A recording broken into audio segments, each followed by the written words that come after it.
ಬಂಧುಗಳೇ, ಇವತ್ತ ಇತಿಹಾಸದಲ್ಲಿ ಬಸವಣ್ಣನವರನ್ನ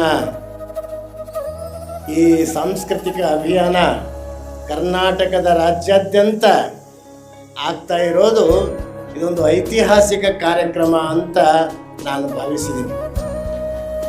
ಇದು ನಾವೆಲ್ಲರೂ ಆಲೋಚನೆ ಮಾಡಿದಾಗ ಇದು ಎಲ್ಲಿಂದ ಪ್ರಾರಂಭ ಆಗಬೇಕು ಅಂತಂದಾಗ ಇದು ವಿಶ್ವಕ್ಕೆ ಬಸವ ಬೆಳಕು ಕೊಟ್ಟಿರುವಂಥ ಗ್ರಾಮ ಯಾವುದು ಅಂದರೆ ಅದು ಜನ್ಮಭೂಮಿ ಬಸವನ ಬಾಗೇವಾಡಿ. ಆ ಬಸವನ ಬಾಗೇವಾಡಿಯಿಂದಲೇ ವಿಶ್ವಕ್ಕೆ ಬಸವ ಬೆಳಕು ತಲುಪ ವಿಶ್ವದ ಮೂಲೆ ಮೂಲೆಯಲ್ಲಿ ಆ ಬಸವನ ಬೆಳಕು ಹರಡಿದೆ.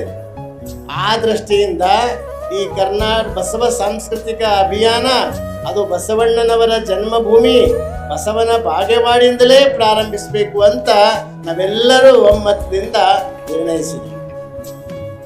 ಬಹುತೇಕ ಜಾಗತಿಕ ಮಹಾತ್ಮರನ್ನ ನಾವು ಅವಲೋಕಿಸಿದಾಗ ಬುದ್ಧಗಯ ಮತ್ತು ಈ ಬೇರೆ ಬೇರೆ ಮಹಾಪುರುಷರ ಜನ್ಮ ಸ್ಥಳಗಳನ್ನು ನಾವು ನೋಡಿದಾಗ ಅವು ವಿಶ್ವವಿಖ್ಯಾತಿಯನ್ನು ಪಡೆದಿದ್ದಾವೆ. ಅದಕ್ಕೆ ಬಸವನ ಬಾಗೇವಾಡಿ ಈಗಾಗಲೇ ಸ್ವಲ್ಪ ಸುಧಾರಣೆ ಆಗ್ಯದ. ಆದ್ರೆ ವಿಶ್ವದಲ್ಲಿ ಒಂದು ದಿನ ಬಸವ ಜಯಂತಿ ದಿನ ವಿಶ್ವದಲ್ಲಿ ಎಲ್ಲರೂ ಬಸವನ ಬಾಗೇವಾಡಿಗೆ ಬರಂಗಾಗಬೇಕು. ಯಾಕಂದ್ರೆ ಜಗತ್ತಿನಲ್ಲಿ ಬೆಳಕನ್ನು ಕೊಟ್ಟಿರುವಂಥ ಬಸವ ಸಮಾನತೆಯನ್ನು ಕೊಟ್ಟಿರುವಂಥ ಪ್ರಜಾಪ್ರಭುತ್ವವನ್ನು ಕೊಟ್ಟಿರುವಂಥ ಸಮತೆಯನ್ನು ಕೊಟ್ಟಿರುವಂಥ ಇದು ಯಾವುದು ಮೂಲ ಕಾರಣ? ಅದು ಜನ್ಮಸ್ಥಳ ಬಸವನ ಬಾಗೇವಾಡಿ. ಇದು ಬಹಳ ಪುಣ್ಯ ಸ್ಥಳ, ಪವಿತ್ರ ಸ್ಥಳ. ಅಂಥ ಪವಿತ್ರ ಸ್ಥಳದಿಂದಲೇ ಇವತ್ತ ಇಲ್ಲಿಂದ ಅಭಿಯಾನ ಪ್ರಾರಂಭ ಆಗಿದೆ. ಇಲ್ಲಿ ಒಂದು ಮಾತು ಹೇಳಿಕ್ಕೆ ಇಚ್ಛಾ ಪಡ್ತಾ ಇದ್ದೀನಿ. ನಾನು ಮಹಾರಾಷ್ಟ್ರದ ಸಂಚಾರಕ್ಕೆ ಹೋದಾಗ ಅಲ್ಲಿ ಶಿವಾಜಿ ಮಹಾರಾಜರು ಎಲ್ಲಿ ಜನ್ಮಸ್ಥಳ ಪಡೆದಿದ್ದಾರೋ ಅಲ್ಲಿ ಮುಖ್ಯಮಂತ್ರಿಗಳು ಹೋಗಿ ಅಲ್ಲೊಂದು ಬೃಹತ್ತಾದ ಶಿವ ಜಯಂತಿಯನ್ನು ಮಾಡ್ತಾರೆ.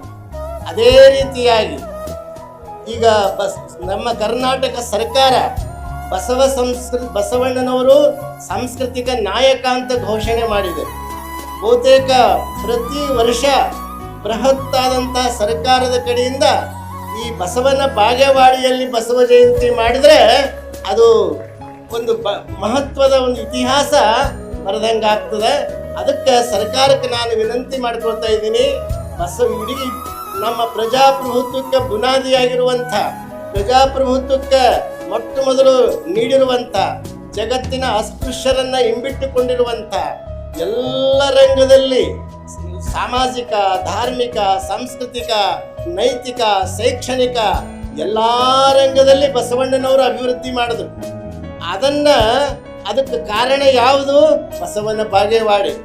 ಆ ಬಸವನ ಬಾಗೇವಾಡಿಯಲ್ಲಿ ಸರ್ಕಾರದ ವತಿಯಿಂದ ಬೃಹತ್ ಪ್ರಮಾಣದಲ್ಲಿ ಪ್ರತಿ ವರ್ಷ ಬಸವ ಜಯಂತಿ ಆಗಬೇಕು. ನಾಡಿನ ಮೂಲೆಗಳಿಂದ ಜನರು ಬಂದಿಲ್ಲಿ ಸೇರಬೇಕು. ಹೇಳ್ತಾರಲ್ಲ, ಬಸವ ಭೂಮಿಯು ಮತ್ತೆ ಬಸವಾದಿ ಪ್ರಮಥರಿಂ ವೈಭವದಿ ಬೆಳಗಬೇಕು, ಬಿಸಿ ರಕ್ತ ತರುಣರನ್ನು ಹುರಿದುಂಬಿಸಲ್ಕೆಂದು ರಣಭೇರಿ ಮೊಳಗಬೇಕು ಅಂತ ಒಬ್ಬ ಕವಿ ಶಿವಶರಣಯ್ಯ ಸ್ವಾಮಿ ಮಹಾಗಾವ್ ಅಂತ ಹಾಡಿದ್ದಾರೆ. ಅಂಥ ಒಂದು ಕಾಲ ಇಲ್ಲಿ ಬಂದೇ ಬರ್ತದೆ. ಅದಕ್ಕೆ ವಿಶ್ವದ ಭೂಪಟದಲ್ಲಿ ಬಸವನ ಬಾಗೇವಾಡಿ ಹೆಸರು ಅದು ವಿಶ್ವದಲ್ಲಿನೇ ಖ್ಯಾತಿ ಪಡೆದಿರುವಂಥ ಆಗ್ತದೆ ಅನ್ನುವಂಥ ಮಾತನ್ನ ನಾನು ಈ ಸಂದರ್ಭದಲ್ಲಿ ಹೇಳ್ತಾ, ಇಲ್ಲೆಲ್ಲ ವಿದ್ಯಾರ್ಥಿಗಳಿದ್ದೀರಿ, ವಿದ್ಯಾರ್ಥಿಗಳನ್ನು ಉದ್ದೇಶಿಸಿ ಒಂದೆರಡು ಮಾತು ಹೇಳಿ ನಾನು ಮಾತನ್ನು ಸಮಾರೋಪ ಮಾಡ್ತೀನಿ. ಇನ್ನು ಅನೇಕ ಪೂಜ್ಯರೆಲ್ಲರೂ ಮಾತನಾಡೋರಿದ್ದಾರೆ.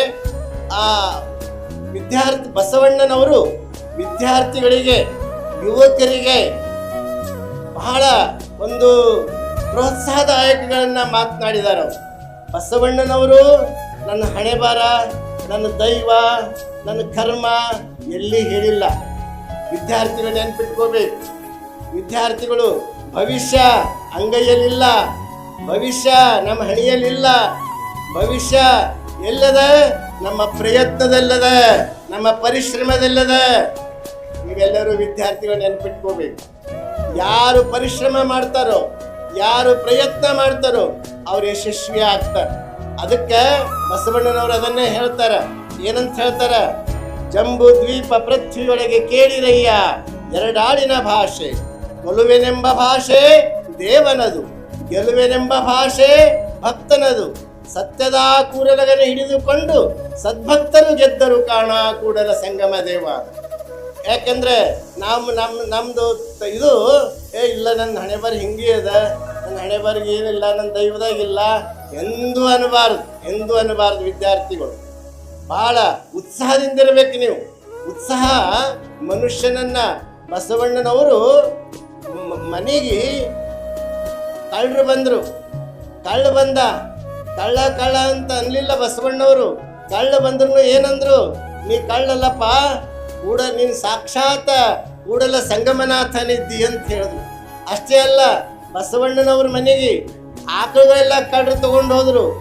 ಎಲ್ಲರೂ ಆಕಳುಗಳು ಹೋದು ಅಂತ ಹೇಳಿದ್ರು. ಅವಾಗ ಅವರು ಬಸವಣ್ಣವ್ರು ಕೇಳ್ತಾರೆ, ಏನಂತ? ಕರುಗಳಿಗೆ ಒಯ್ದಾರ ಏನಿಲ್ಲಪ್ಪ ಅಂತ ಕೇಳ್ತಾರೆ. ಕರುಗಳಿಗೆ ನೀವು ಮೊದಲು ಬಿಟ್ಟು ಬಿಡ್ರಿ ಅಂತ. ಆ ಕರುಗಳಿಗೆ ಬಿಟ್ಟು ಸಲುವಾಗಿ ಆ ಕಳ್ಳರಿಗೆಲ್ಲ ಪಶ್ಚಾತ್ತಾಪ ಆಗಿ ಅವರೆಲ್ಲ ಶರಣಾಗತ ಆದರು. ಅಂದ್ರೆ ಬಸವಣ್ಣನವರು ಎಲ್ಲರಲ್ಲಿನೂ ಶಿವನನ್ನ ಕಂಡವರು. ಅಂಥ ಬಸವಣ್ಣವರು ಹೇಳ್ತಾರ, ನಾವು ಯಾವಾಗಲೂ ಉತ್ಸಾಹದಿಂದಿರ್ಬೇಕು. ನಾವು ಉತ್ಸಾಹ ನಮ್ಮ ಜೀವನವನ್ನ, ನಮ್ಮ ವಿದ್ಯಾರ್ಥಿ ಜೀವನವನ್ನ ಉತ್ತಮವನ್ನಾಗಿ ಮಾಡ್ತದೆ. ಅದಕ್ಕೆ ನಿಮಗೊಂದು ಉದಾಹರಣೆ ಹೇಳ್ತೀನಿ. ಒಂದು ಆನೆ ಸೈಕಲ್ ಮೋಟ್ರ್ ನಡೆಸ್ತಿತ್ತಂತ. ಮಕ್ಕಳು ಕೇಳ್ಬೇಕು. ಸೈಕಲ್ ಮೋಟ್ರ್ ನಡೆಸ್ತಿತ್ತಂತ. ಹಿಂದಿನ ಸೀಟಿನ ಮೇಲೆ ಇರಬೇಕು ಅಂತಿತ್ತಂತ. ವೇಗವಾಗಿ ನಡೆದಿತ್ತು. ಆಕ್ಸಿಡೆಂಟ್ ಆಯ್ತು.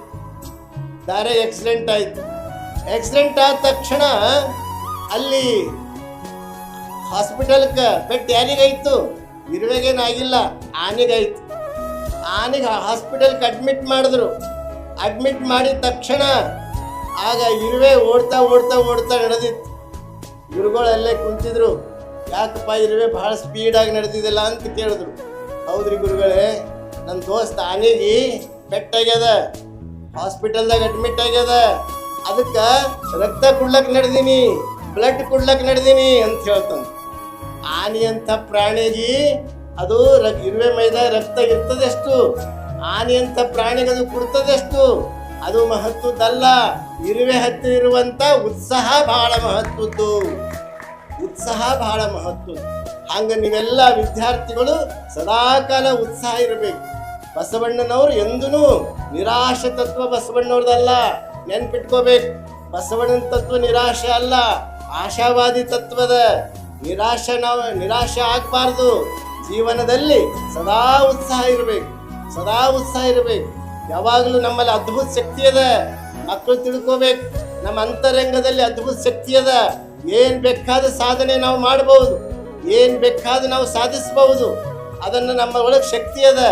ಆದ್ರೆ ಅದನ್ನು ನಾವು ಬಳಸಿಕೊಂಡಷ್ಟು ಅದು ಅಭಿವೃದ್ಧಿ ಆಗ್ತದೆ. ಅದಕ್ಕೆ ನಮ್ಮ ಒಳಗಿರುವ ಶಕ್ತಿ ನಾವು ಜಾಗೃತಿ ಮಾಡ್ಕೋಬೇಕು. ಭಯ, ಅಂಜಿಕೆ ಇರಬಾರದು.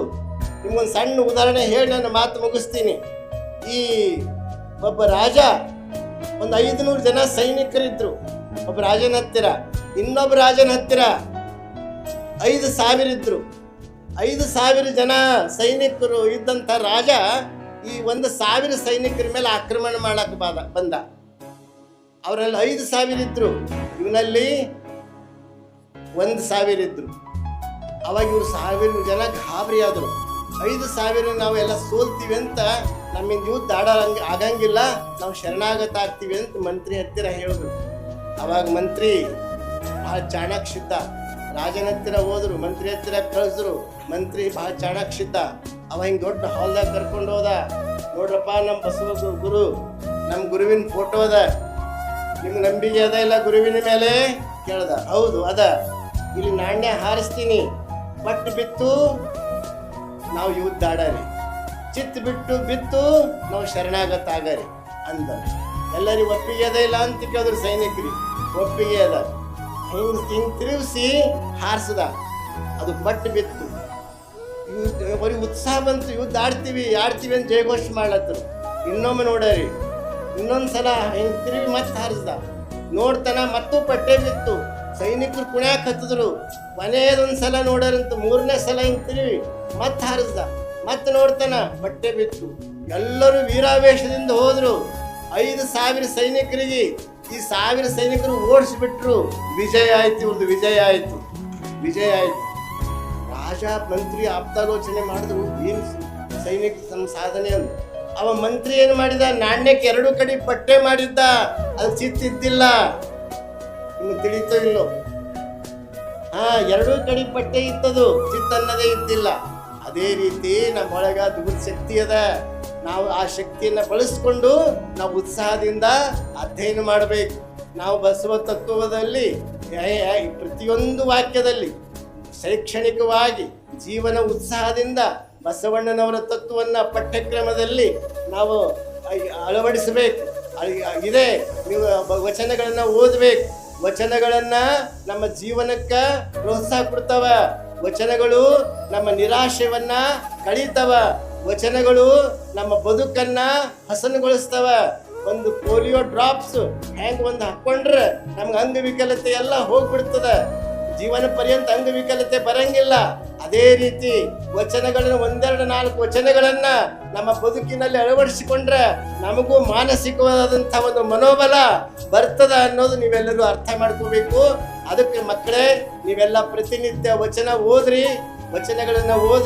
ವಚನಗಳನ್ನ ಓದ್ತಾ ಹೋದಂಗ ನಮ್ಮ ಬದುಕು ಎತ್ತರಕ್ಕೆ ಬೆಳೀತದ ಅಂತ ಹೇಳ್ತಾ, ಮತ್ತೊಮ್ಮೆ ಬಸವನ ಬಾಗೇವಾಡಿಯ ಬೆಳಕು ವಿಶ್ವದ ಅದಕ್ಕೆ ಸಿದ್ದಯ್ಯ ಪುರಾಣಿಕರು ಹೇಳ್ತಾರೆ, ಬಸವನ ಬೆಳಕೆ ಎಲ್ಲಾಡಿ ಬಂದೆ, ಕನ್ನಡ ನೆಲದಲ್ಲಿ ಸುಳಿದಾಡಿ ಬಂದೆ. ಬಸವನ ಬೆಳಕೆ ಎಲ್ಲಾಡಿ ಬಂದೆ, ಭಾರತವೆಲ್ಲ ಸುತ್ತಾಡಿ ಬಂದೆ. ಬಸವನ ಬೆಳಕೆ ಎಲ್ಲಿಗೆ ಮುಂದೆ, ಬಸವನ ಬೆಳಕೆ ಎಲ್ಲಿಗೆ ಮುಂದೆ, ವಿಶ್ವವೆಲ್ಲವೂ ನನ್ನದೇ ಎಂದೆ ಅಂತ ಅಂಥ ಬಸವನ ಬೆಳಕು ವಿಶ್ವದ ಮೂಲೆಯಲ್ಲಿ ಪಸರಿಸಲಿಕ್ಕೆ ಬಸವನ ಬಾಗೇವಾಡಿ ಕಾರಣ. ಅಂಥ ಬಸವನ ಬಾಗೇವಾಡಿ ಪುಣ್ಯ ಕ್ಷೇತ್ರಕ್ಕೆ ನಮಿಸಿ ಎಲ್ಲ ಪೂಜ್ಯರಿಗೆ ಭಕ್ತಿಯ ಪೂರ್ವಕ ಶರಣಾರ್ಥಿಗಳನ್ನು ಅರ್ಪಿಸಿ ನನ್ನ 4 ಮಾತುಗಳನ್ನು ಮುಕ್ತಾಯ ಮಾಡ್ತೀನಿ. ಓಂ ಶ್ರೀ ಗುರು ಬಸವಲಿಂಗಾಯ ನಮಃ.